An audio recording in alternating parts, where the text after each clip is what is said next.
I am happy to record that the Labor Party is supporting this bill. Honourable Rodney. Thank you, Mr Speaker. Just a short one, hopefully. Look, if the bill did what Ms Cartini said and Mr Keith Locke alleged, I, for one, would not be voting for it. And, in fact, the bill does no such thing. And I think previous to 1996, Mr Speaker, you remember MPs weren't allowed to read speeches. And I think that was a much better system because these speeches have clearly been prepared before the Select Committee did its work and changed the bill, because it's a substantially different bill that we're talking about. And let me just make a couple of things clear. Number one, there is no retrospectivity in this legislation, which was actually what was so upsetting to everyone, bar for one point. And that one point is that no one who's currently got a conviction can use Hamid as a basis of an appeal.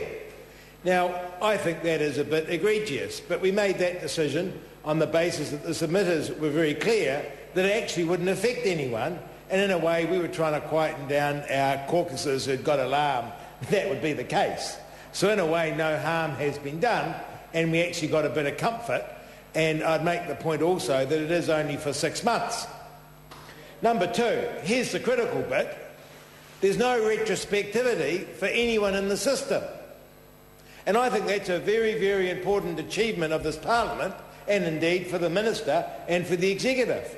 Because it would be shocking, if you think about it, to be before the courts and the Supreme Court make a decision and the Parliament comes along and retrospectively denies you your rights and, in fact, your defence of criminal charges. The Parliament has done no such thing with this legislation.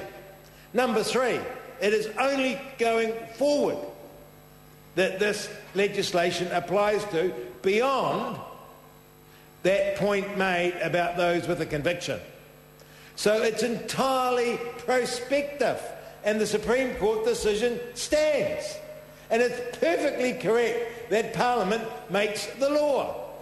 Now, what it has done with this law is make a fix. And the reason for that was there's a lot of dangers in running around trying to produce a warrantable procedure in a couple of days. You're likely to make more mischief than you actually save. So essentially what we've done is codify the practice that was in place and allowed it to go forward. Confident, by the way, that no cases that are before the courts will fall over. And if one or two do, actually, that is correct because the evidence was got unlawfully and improperly, and they should fall over because that was the law at the time that that evidence was collected, clearly. Now, going forward, Mr Speaker, we've got to thank Chester Burrows for this because we were quite happy, I believe, that for 6 months the police could get a warrant, I'm going to lay this on you, Chester, could get an ordinary search warrant and actually have video surveillance powers under that for 6 months. Now, as Chester Burrows, ex-policeman, prominent lawyer, fantastic MP from Wanganui, who suggested that if they did do that, and I wasn't up on the practicalities, and I understand this was moving pretty fast, said that actually if they are going to do surveillance, they need to put it in their application for a warrant and it be noted on the warrant. Now that actually is a huge advance over our situation. So it's not the case, as I think Mr Locke suggested, that people just go along and get an everyday warrant and then actually undertake covert surveillance. They won't be able to do that in their application to the district court. They'll have to say, we're applying for a search warrant and we're going to be doing video surveillance. And I think that's a very, very important feature, and I thank Chester Burrows for that suggestion. And then on over-the-wall surveillance, and I think Keith Locke accepts this, that subject to Section 21 of the Bill of Rights, you can actually do over-the-wall surveillance because if you're out on the street, you can film, and that's what's going to continue because Crown Law wrote to all the agencies and said you can't. So what this law makes clear is that you can, but understand this, and again, this is Parliament, only for 6 months, because there's not one member of this Parliament that thinks the present situation is satisfactory.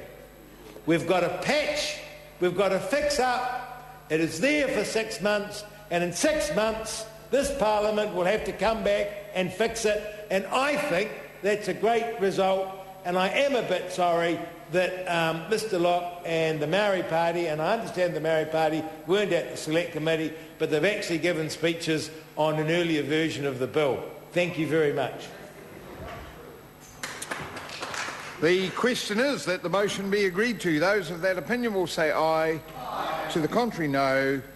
The ayes have it. Party vote. The clerk will conduct a party vote. New Zealand National. 57 votes in favour. New Zealand Labour. 41 votes in favour. Green Party. 9 opposed. ACT New Zealand. 5 in favour. Māori Party. 4 opposed. Progressive. 1 in favour. United Future. 1 vote in favour. Mana. Ko tahi te pōti kore whakai.